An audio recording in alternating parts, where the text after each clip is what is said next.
T7R TV, and today we're going to talk about where you get your panels from to repair these cars. I know some of you go on eBay and you can see Civic ones and MX-5 ones and various other repair panels, but there's only really one guy, and I've got to give him a massive shout out, and that's Aaron Jessup from AJ Restorations. And we have a care package from him that the customer supplied us with, which consists of rear arches. You can buy sills, various other bits and bobs that you can't get hold of, and he's literally the guy. Always had time when I've messaged him, gives me the time of day, and yeah, very helpful guy. And if you're repairing one of these cars, he's the guy you need to go to in the UK, period. Does old CRX as well, supplies panels for them, and they're better than the ones that come off the shelf because he's the specialist and been doing it for a long time. So hit him up, Aaron Jessup Restorations. Thanks for all the work over the past, buddy. So you're well worthy of the shout out.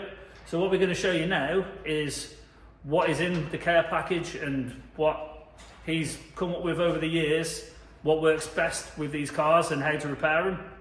So here we go. So this is what you've been waiting for. The secrets of the trade. And look how well this box is packaged up. It doesn't come in bubble wrap. It comes in a laser etched box because that's how much care he takes into making these things. And his repair panels, he hand makes them, so kudos to the guy. But inner arches,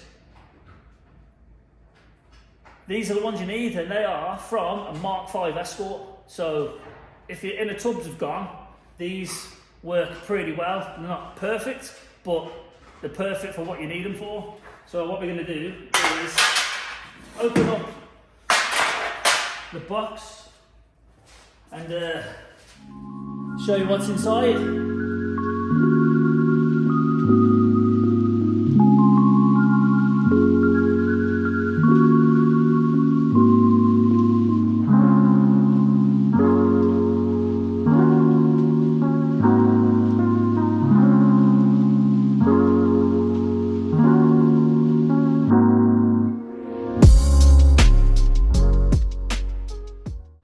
So here we have it.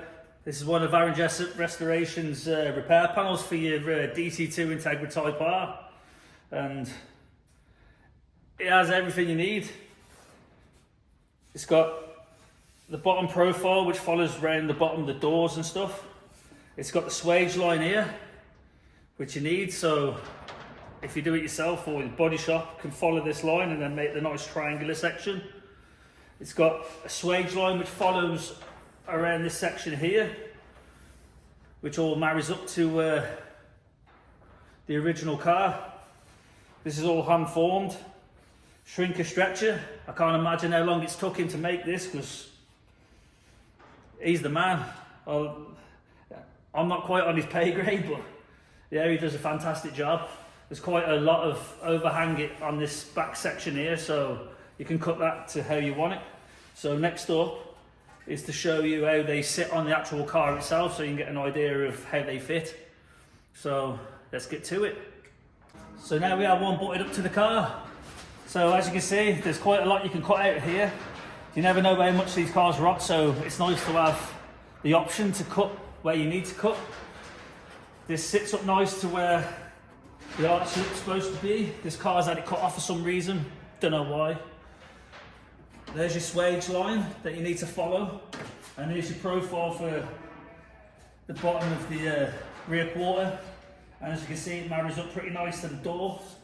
And if I'm shivering and stuttering, it's about -4 degrees, which is colder than Cersei from Game of Thrones, if I can imagine. So yeah, it's bloody freezing. So we'll be showing you how to mark out and cut this panel.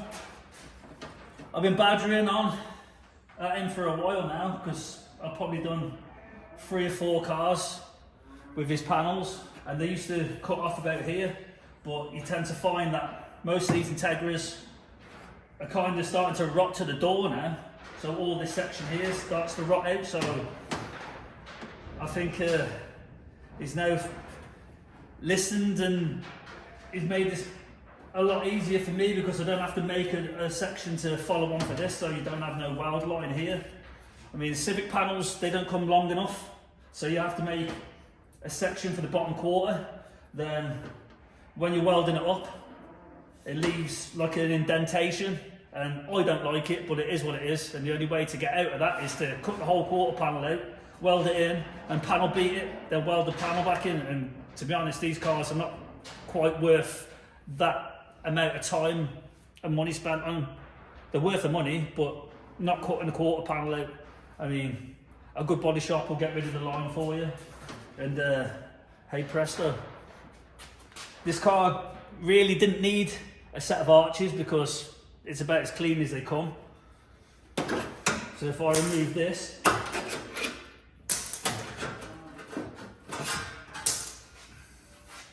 that down there out of the way.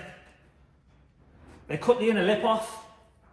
I mean, there's better ways of doing it. I mean, they could have rolled the arches, so it's quite a shame, but I don't know whether it's coming across on camera, but this, you can pull the outer arch away from the inner, and that's not very good. This section here is mint. There's no rust on it. There's a little bit of, I don't even think it's rust. It just looks like a shoddy bit of painting from the paint shop, and some moisture's got there. So we're going to use the original mounting point for the rear bumper. I think that's the best way to do it on this car. It's not necessarily the right way to do it for all cars because most of the time they rot down here, so you want to be cutting that section out. But on this one, this example, we don't need to do it. So it's a win for me and a win for the customer because it absolutely will marry up once I've trimmed the new panel down, and yeah, it'll just end up being a better fit. Winning! So now we've explained the arches, we're going to talk about the sills. You know that both of these sills need replacing. I've been on the phone to Aaron earlier, and he doesn't have any in stock. So what I do have is one of his profiles that he's made for the sill section. I mean, it's a bit of an offcut of one of the last jobs I've done. So what I'm going to do is I'm going to take this to another fabrication shop somewhere that's got a long press brake machine and get them to either laser or punch me one of these out and fold it for me. I do have a folding machine, but it's about 610mm long, and I don't want to be welding individual sections because it's a bit of a pain in the arse. So it'd just be easier to go and get, I think it's 1165mm long, as in one panel, so then I can use as much as I need and work smart and not harder and all that. So that's enough for this video. It's a short one, so I'm not going to babble on too much. So yeah, next up is cutting, prepping, marking out the new arches going in. As I said, I'm stuttering Stanley at the minute because I'm bloody freezing, but it is what it is. And yeah, hope you're enjoying the videos, and the next one will be up shortly, and I reckon you'll learn a lot. So please like, subscribe, share, all that jazz, press the bell icon, and help me keep making these videos because I enjoy doing them, and hopefully you guys enjoy watching them. So for now, peace out.